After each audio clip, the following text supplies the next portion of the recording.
George Soros is finally stepping down. But Elon Musk says old George hates humanity. And now the left says Musk is an anti-Semite. He's a traditional Catholic homeschool dad who took a stand for the Sacred Heart of Jesus in June. And the woke mob made him pay. Or did they? Roberto Bolle, Italy's most famous gay dancer, performs for the children of the hug at the Vatican's World Meeting on Human Fraternity. What in Hades is going on?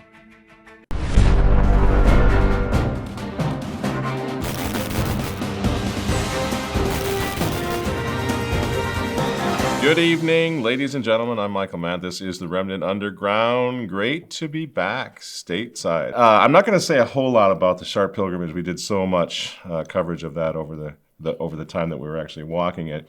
Other than, as I said, as I promised when we left, I want to assure you, I know things are really dark and scary and seemingly bleak. Well, no, they are bleak in the world right now, but this thing is just such a huge success, More than 20,000 Catholics. They're not online, friends. They're not on Zoom. They're not running their mouths on YouTube, but they're in the real world now, okay? Take this to heart. Real world, families, young people, mostly young, average age 20, keeping the faith, worshiping God, celebrating the Christian family, loving the Latin Mass, It's so funny because we talk a lot about uniting the clans. You got all these critics out on YouTube, the guys with the gigantic microphones, and they create this straw man, this paper thing, this image of traditional Catholics that they want the world to believe is the reality. Now, they never come to us. People have been at it for 30, 40 years. They just find like little upstarts here and there who maybe are angry about this, or some priest who's ticked at his bishop and calling him by his first name or whatever, and they say, look at those traditional Catholics, they're so mean, they're so nasty. This is not us, friends. This is not the majority of traditional Catholics, most of whom would like very much to just drop the whole traditional thing and just be Catholics, which is what we are.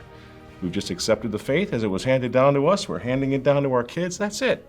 So we got these critics out there that say, these tradies, these rad trads, they're so angry. There's no joy there. I know this guy who knew another guy who went to a trad mass and he felt very unwelcome. Very unwelcome. Oh, okay. I'm sorry that happened to the friend of the guy or the other guy and the other guy. But I don't see this on a daily basis. I just don't. And then they say, and the traditionalists are getting ready to leave the church. There's this guy over in Ireland. They're going to leave the church. I tell you, they're looking so mean at Francis and they're going to leave the... Who's leaving the church? Nobody's leaving the church in the traditional Catholic mainstream. Where do these dingbats with the huge microphone, where do they get this stuff, I just came back from France. I don't want to drop names, but I think I should just share this with you. A wonderful little lunch, 4 or 5 of us had lunch with the Bishop of Chartres, Bishop Philippe Christori. We're in his home as his guests with his other guests, Archbishop Gullickson, who right after the Archbishop had offered the most high-profile traditional Latin Mass in the world this year, right? Having lunch with these guys. Now, I'm not going to go into the details of that lunch, other than to say, please accept my word for it before God, how encouraging it was to have this conversation with these 2 bishops. One of whom was really not a traditional Catholic, but we want to have a conversation, And we have an obligation as traditional Catholics, I think, to go into a situation like that with the common good of the whole church in mind. So guess what? When I went into the bishop's residence in Chartres, I didn't call him a gutless coward for not saying the Latin Mass, for not doing it like it is. I went in with respect, and we had a conversation, and we thanked him for allowing his high-profile cathedral, the most famous cathedral in the world, to be used for the largest and highest-profile traditional Latin Mass in the world, and to send a statement to the whole world, including the Vatican, that traditional Catholicism is on the move. And yeah, so we're not leaving the church. Mr. Irish guy with the giant microphone, or whoever you are, taking these pot shots at traditionalists because you happen to have encountered some 5-year-old who's been a traditionalist for 5 minutes, and you've decided to crown him the leader of the traditional Catholic movement because he says stupid things, right? That's not good journalism. We don't do that over here.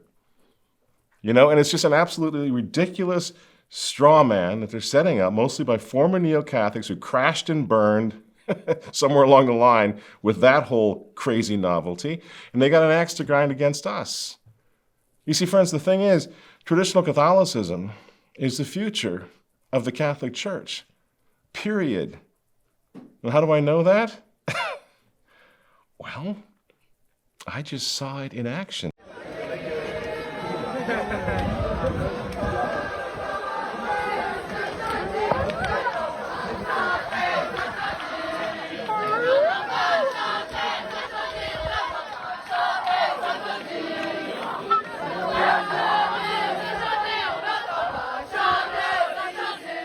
Oh man, let me tell you, you weren't there this year. You had something pretty big in your life going on that we're going to talk about next week, Walter, involving a baby. But when I saw that particular point, I think it was day 1 or day 2, and I was just wiped out, And then I see these little scouts from Riamon doing that, just hundreds of them midday. This is traditional Catholicism, friend. This is traditional Catholicism in the real world, as is this. Young priests, hundreds of them. Do you see any old guys in this? Do you see any guys with white hair here? No. It's literally, friends, the future of the church. And it is full of joy. It is full of charity. It has no intention of leaving Mother Church. Where would we go? Where would any of these men go? Underground, by themselves, set up shop on their own? No, we're going to stay in the church. And we're going to fight. You see the future? Again, you're looking right at it. More on that in a minute. I want to talk tonight of something else very exciting that's happened here at Remnant TV. We have a new sponsor, Charity Mobile. Welcome to Charity Mobile. We're the pro-life, pro-family cell phone company. We believe every life is precious and that we must build and defend a culture of life. So when you sign up with Charity Mobile, 5% of your monthly plan price goes to the pro-life, pro-family charity of your choice, including, by the way, the Remnant, if you so choose us as your charity. And it's really effortless to switch your plan. There are no contracts, and for a limited time, even new customers, get this, new customers who mention the offer code, the special offer code Remnant TV, get a free phone with free activation plus free shipping. So what are you waiting for? Your dollars could go to pro-abort ESG companies, Klaus Schwab's folks, right? Or they could go to do business with like-minded people, the folks at Charity Mobile. So please, call Charity Mobile today. You'll be helping them. You'll be serving the cause, the pro-life cause. You'll be helping us. Call Charity Mobile, 1-877-474-3662, or just go ahead and chat with them at CharityMobile.com, the totally pro-life phone company. Give them a call today. Friends, we're not talking about being heroes by getting off big tech. If you're working with big tech right now, you understand what it's like to always have Big Brother over your shoulder. This is no way to live, right? So it's actually there's a built-in incentive for breaking free from these guys. There's something liberating about breaking free from godless, Christophobic corporations, right? So people to say to me all the time, they're like, you guys, man, you nailed it on Ukraine. Like 14 months ago, Remnant TV, you nailed it. How do you do that? To which I say, you know why that is? Because we can speak freely on our own platform, because we've broken free from them. Because if you can speak freely, that means you're thinking clearly, you see? Because this is all a psyop that we're going through. If you let them, if you willingly and voluntarily remain under their sort of control and constant surveillance, you're going to start thinking correctly because they make you edit all your comments and all your thoughts anyway so that you can get on big tech. You got to be free from it. And if you don't, well, you could be the president of the United States of America, and you still aren't free. And you still are going to eventually you're going to get canceled.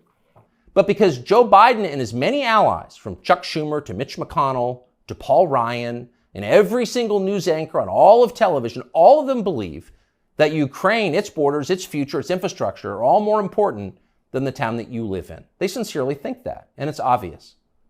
Everyone in power thinks that, except for Donald Trump. Whatever else you say about him, Trump is the one guy with an actual shot at becoming president who dissents from Washington's long-standing pointless war agenda. And for that one fact, they're trying to take Trump out before you can vote for him. Does that sound familiar? It should. We were pointing out the exact same thing 14 months ago.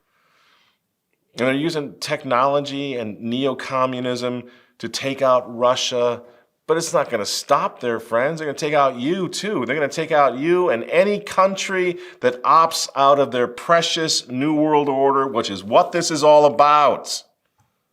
And the godfather, by the way, as we've been talking over at remnantnewspaper.com, the godfather of that New World Order has got his fingerprints all over this thing. And it's just not shaping up the way they wanted it to shape up, I don't think. George Soros, for example, he might not even live to see his apocalyptic beast New World Order coming out of the sea, right? 92-year-old George Soros is stepping down. Do you hear this? From his $25 billion open society, Christophobic foundation empire, whatever the hell it is. He's done, George is. They finally had to put a fork in it. He's turning the baton over to his mini-me, of course, young Alex Soros. Now he's trying. He's daddy's boy, so he's all in on Ukraine, of course, and the big neocon push for World War III, right? You got to be real careful, because if you criticize Team Soros, well, you're an anti-Semite. Just ask Elon Musk about that. You tweeted this thing about George Soros. You said he wants to erode the very fabric of civilization, and Soros hates humanity. Like, when you do something like that, do you I think that's true. That's my opinion. Okay, but why share it? Why share it? Especially because, people today saying he's an anti-Semite. I don't think you are. No, I'm definitely. I'm like a pro-Semite, if anything. I'll say what I want to say, and if the consequence of that is losing money, so be it. It's great, isn't it? If you somehow question the guy who's got his boot on your neck, you're a hater.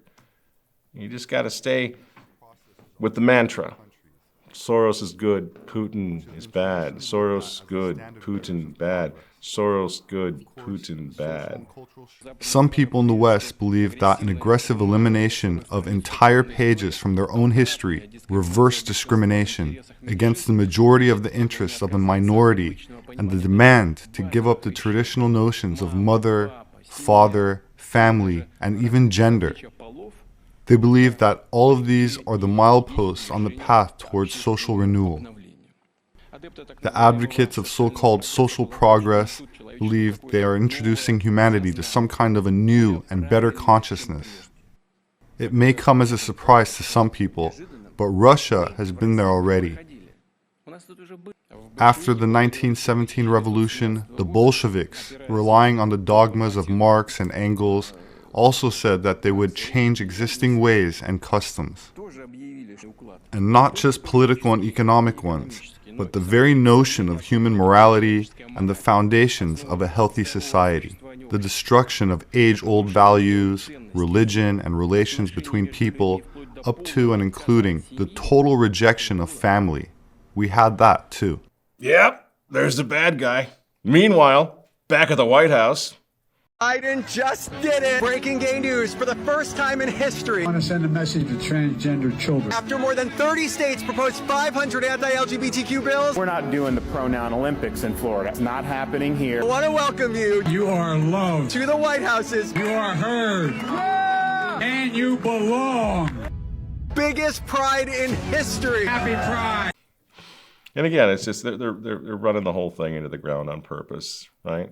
This is the grand distraction, or these globalists are pushing for World War III. I mean, right? You're not going for Ukraine anymore. There's nobody in this audience who's still standing with Ukraine, right? Just want to make that clear. That's what that's been all about all along, destroying this country, dumping billions of dollars into somebody else's war, well, halfway around the world. So they're doing that. They're bringing on digital currency. Get ready to lose the dollar, lose your cash. They also have in mind the end of our country, the end of American sovereignty, right? And while all of that's happening at the global level, or they're attempting to force it to happen, like I say, I think they're running into some serious roadblocks around the world. Thanks be to God, we're going to create more. But while they're trying to do all that, they've got us distracted. Not with bread and circuses this time, but with a pronoun war, with diversity, with constant celebration of perversion. I'm actually not sure the word perversion has a definition. Do you guys know? How would they define perversion? I'm pretty sure it's a word without a meaning, because we're celebrating perversion now. Trans people belong here. We need trans people. We love trans people. So then that's just constant. Not especially now in June, you can see it's never going to stop. And anybody who stands up, like for example in the month of June, and says, you know what? I think that the June has actually been dedicated to the Sacred Heart of Jesus ever since the days of Pius IX back in 1856. Well, you're a hater. You can't do that. A Louisiana father of 5 paying a steep price for his Catholic faith. Literally. Ross McKnight says his business is now under attack after this Instagram post commemorating the Catholic celebration of the Sacred Heart of Jesus, which occurs every June and has been since the 17th century. And now he's lost 2/3 of his customers as critics accuse him of being anti-LGBTQ. Now, I had the chance to interview this guy, this Ross McKnight, this week. Guess what? He and his family are doing just fine. Again, because the clans are taking care of their own. And this is what we've meant by unite the clans all along, and it's working. I'll be happy to share with my viewers that you're not out here trying to make money off this, but we'd also, if you need any help, we'd be happy to help you there as well. Yes, there's a give, send, go, but my family, it's insane that people took up this cause and they donated to help us. But now, believe it or not, we're sufficiently taken care of. You see how it works? People are like, when are you going to get the Fraternity of St. Peter and the Pius X Society to unite the clan? That's not what this is about. Uniting the clans is about this guy, families like this, all over the world, coming together, taking care of each other, helping each other become saints, helping each other keep the old faith. That's what's happening. People say unite the clans could never happen. No. It already happened. It's already happening. So I'd encourage you to check out the rest of my interview with Mr. McKnight there at RemnantTV.com. But the spoiler alert, you attend the traditional Latin Mass as well? Well, of course. Okay. Kind of figured, but I need to clarify that. No, I'm sorry. I don't mean to be flippant. I'm just, I will say this. I've been at the traditional Latin Mass for a couple of years. And of course that's a very difficult process for all of us as we realize that the traditional Latin Mass really gives us the faith. I don't know what to say except that I feel that really my Catholicism became real when I started attending the traditional Latin Mass. Now, the woke mob tried to cancel this guy, and guess what? They lost, not him. So now the woke Vatican is trying to cancel guys like Ross. So yeah, the Holy See Press Office published today a so-called rescript regarding traditional Mass. Now, this note is meant as an official clarification on a motu proprio, so a document issued by Pope Francis last year, which significantly limited the practice of traditional Latin Mass. Just think about that. The dad, 5 kids, got himself a little farm, loves his faith, loves the Latin Mass, and the Vatican, under Pope Francis, is trying to cancel him, right? He should be, Ross, he should be invited to the Vatican. He should be held up as an example for all Catholic men in the world everywhere. But instead, the Vatican is celebrating, now they're not calling it Pride Month. They're calling it World Meeting of Human Fraternity. But I gotta tell you, it looks pretty gay to me. Maybe you could check it out for yourself here. I'll set the stage a little bit. This is inside the Vatican, the Piazza, St. Peter. It's June 10th, which is less than a week ago, right? And here's what was going on. Although Pope Francis cannot be here, as he planned, he explicitly expressed that this event go ahead without him. There are about 30 Nobel Peace Prize laureates, together with young people and humanitarian associations, and all of them want to understand what kind of world is possible if we focus on the importance of human fraternity, as expressed in Pope Francis' encyclical Fratelli Wait a minute, Tutti. wait a minute. Let's just stop for a second. This is a big-time Vatican event. They had people like Andrea Bocelli there. Like, they really went out and got some headliners for this thing. It was advertised months in advance. My question is, where is everybody? I've been to the Vatican events like this I've been doing it for years and years. I've never seen anything like this. I've never seen such embarrassingly underattended event as this one. But you know what? At least those 50 folks who were on hand, at least they got to know the difference between fraternity and brotherhood. Someone recently told me, what difference is there between fraternity and brotherhood? Actually, that's a good point. One might think it's the same word, but it's not. Okay, guy, but I mean, liberty, equality, fraternity. We know what you're doing, fellas. You're basically setting up some sort of a Freemasonic world church deal. That's fraternity is a very important part of it. Keeping in mind that they decided to kick this Vatican event off right in the middle of Pride Month, right? What do you guys make of the opening number? There's a rainbow highway to be found somewhere over the rainbow. Somewhere over the rainbow. Well, I'm not going to draw any conclusions. I just think it's a super pretty song, don't you? Oh, so pretty. What do they think? We're stupid? Like we're not catching these little hints that you could drive trucks through as to what's really going on in the Vatican? There's a rainbow highway to be found. Now, this was specially organized, by the way, for what they call Children of the Hug. Of the what? Children of the Hug. So the first word I am saying here today is a hug. I greet you with a hug. The hug. That's what they're calling it.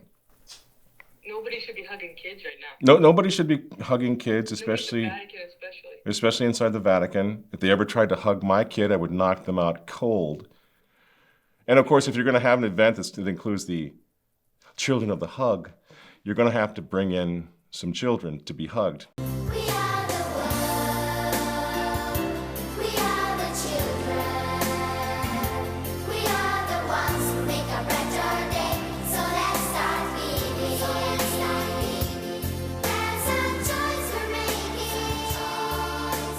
Stick with me.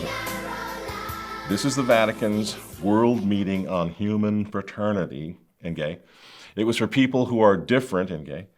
And they made that point that the whole thing was for the people who are even the children. What does it mean for you to be here today? Even if nobody is like me, we have to learn living with other and sharing with other with great love. Thank you. That didn't seem scripted at all to me. I mean, she's different. You get it? I don't know how she's different. Isn't it sad that they tell this little girl you're different and your role is to say you're different in front of the cameras so all 50 people at the event can see that you're different? But the Human Fraternity people are going to embrace you even though you're different. A hug. I greet you with a hug. The children of the hug support Pope Francis. But this is what Human Fraternity and Gay is all about. Once again, let's tell our viewers of Rai Uno what this meeting on Human Fraternity is all about. It is a fraternity meeting. Okay. All right. I think I get it. So this meeting on Human Fraternity and Gay can be defined as a fraternity meeting. That's fantastic. It's kind of like sovereignty is when you're a sovereign nation. Tribal sovereignty means that. It's sovereign. I mean, you've been given sovereignty and you're viewed as a sovereign entity. We can live well together. That's the great message we are trying to convey to everyone. That was awesome. Isn't that something? Just live together almost like in a brotherhood of man or something. You know, maybe no religion. I don't know. It just makes me kind of feel like somebody cares and somebody's listening to me, these guys in the Vatican. They really, really do care about me, and golly, I appreciate that. So, fraternity, brothers, sisters, all of this under the same God. Yes, they are brought together under one sky. Cardinal Gambetti, did you lose a bet or something? And this is just an example. I don't know whether you have it.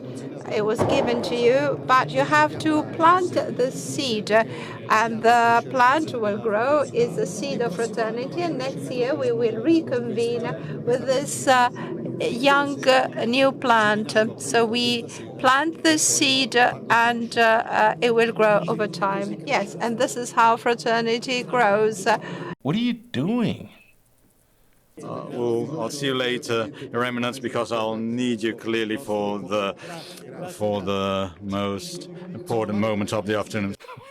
We'll see you, Eminence. Have a nice day. We're going to need you later for the most important part of this dumpster fire. But wait, there's more. This meeting of Human Fraternity is going to end with another document. A huge round of applause for these great figures who have gathered and drafted the document. They will be read out by Nobel laureate Mohammed Yunus and Nadia Murad. We are diverse. We are different. We have different cultures and religions, culture e but we are religioni, brothers ma siamo and sisters, fratelli e and sorelle we want e to vogliamo live in peace. vivere in And now, ladies and gentlemen, here's the big event, the thing you've been waiting for. Really special. A half-naked Roberto Bolle is going to dance for us. You gave up other important commitments to be here with us. You had to be abroad, possibly, but you preferred to be here. And the shirtless wonder gave up actual important events to be here at the Vatican, meeting on Human Fraternity and gay. Now let's just get to dancing.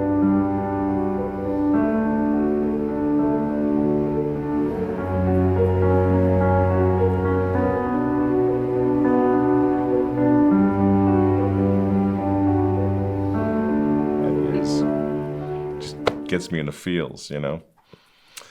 All right, friends, enough's enough. That's just what's going on over at the Funhouse in the Vatican.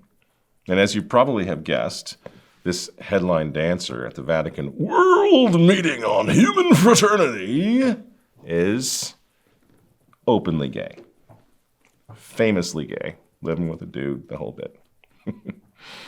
Yeah, here he is at the Vatican, friends, during Pride Week. Don't forget, Pride Month, dancing half naked for those little kids that we saw a few minutes ago.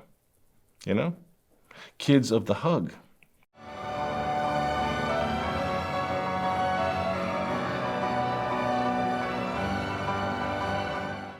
Now this is where it stops being funny.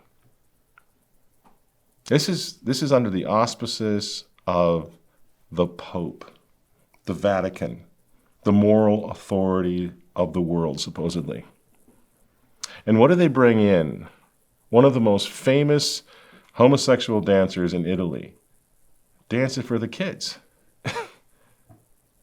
What's the takeaway? What are we actually supposed to take away from this? Right? Pope Francis just talked about how young people have reached spiritual poverty, and that's why they're all committing suicide.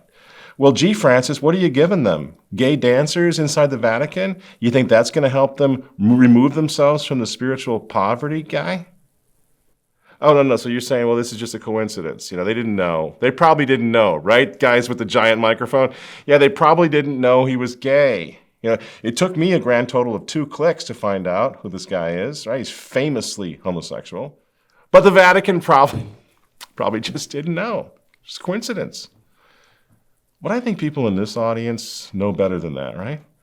You know, for example, like I say, I'm going to the Vatican covering stuff, conclaves and everything else for years and years and years. Everything that happens at the Vatican is scripted. Nothing happens by accident. They can't afford to let things happen. They can't afford coincidence. Our guy Bobby is one of Klaus Schwab's young globalist leaders. The Vatican and the World Economic Forum, no matter how, no matter what it is, they cannot stop jumping in bed together, can they? And of course, Klaus Schwab, we've kind of moved away from him. He's been farting dust for a while. We're hoping he goes the way of George Soros real soon. But you remember this guy. He's the guy who's going to change your genetic identity. Post-industrial revolution it doesn't change what you are doing. It changes you. If you take genetic editing, right. Just as an example, it's you who are changed. Yeah. And of course, this has a big impact on your identity. What happens, Klaus, if we don't want to have a genetic edit? You know, friends, are we done with this? Yeah, I think we really are. I think the world is done with this. We just need people to stand up en masse and tell these creatures, these demons, to go to hell.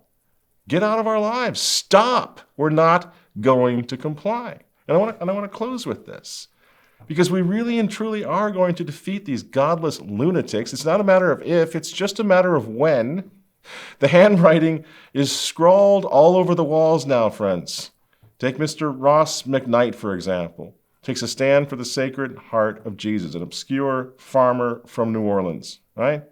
And then all of a sudden, overnight, what does he become? A massive celebrity, interviewed by Fox News, EWTN, Remnant, everybody, right? And then the attempt to cancel this guy completely falls on its face. The guy makes, what did you say, Walter? He's his 120,000 and counting or whatever in a couple nights for this young guy who stood up for Jesus Christ, for the Sacred Heart of Jesus. You know what? He's doing fine. So bring it on, woke mob. You just keep seeing this. When people actually just stand up and do it, wonderful things happen. There's more. Just before I left for France 4 weeks ago, I got a call from the pastor of the National Shrine of the Sacred Heart in Washington, D.C. This is not like a traditionalist enclave. The Shrine of the Sacred Heart in D.C. This priest ordered 2,000 Sacred Heart lapel pins from the Remnant for the Feast of the Sacred Heart of Jesus and for the anniversary of his archdiocesan shrine, friends. You want to talk about United the Clans? How about that? 2,000 Sacred Heart pins in the heart of the swamp in D.C. You see? In the era of Traditionis Custodes, this happened on the first day of Pride Month. Only it was in Paray-le-Monial in France. And those of you who know the story know that this is the place where our Lord appeared to St. Margaret Mary Alacoque and told her to spread the devotion to the Sacred Heart all throughout the world. I was there. I filmed this. This is the first day of Pride Month. Coincidence? Right before I shot this show, I get an email from somebody. Whoever it is responsible for these big, powerful, beautiful billboards reminding drivers on freeways that June is the month of the Sacred Heart. And they said, if you want to talk to us, we got like another, whatever the number was, another 10 of these billboards up. They're in Florida, they're in Wisconsin, they're popping up all over the place. You looking for a sign? How about that? The Chartres Pilgrimage. For the first time ever, been doing it for 30 years. First time ever, the Chartres Pilgrimage sells out, right? Sold out. They had to stop taking registrations. And nearly every flag in that pilgrimage, and there are hundreds, has the Sacred Heart of Jesus emblazoned on it. There are signs everywhere. There's every reason to stay engaged. And the more the enemy gets freaked out and furious and nasty and mean and hateful, the more you know we're making progress. You know? And by we, I'm talking about us in league with the Church Triumphant. I just got back from La Salette in France, up in the French Alps. Climbed a mountaintop. The Remnant group made a consecration, right, to Our Lady and to our Lord, written by Archbishop Carlo Maria Vigano. This group promised up on the mountaintop, on their knees, promised to stay and fight for the church. They're not leaving the church.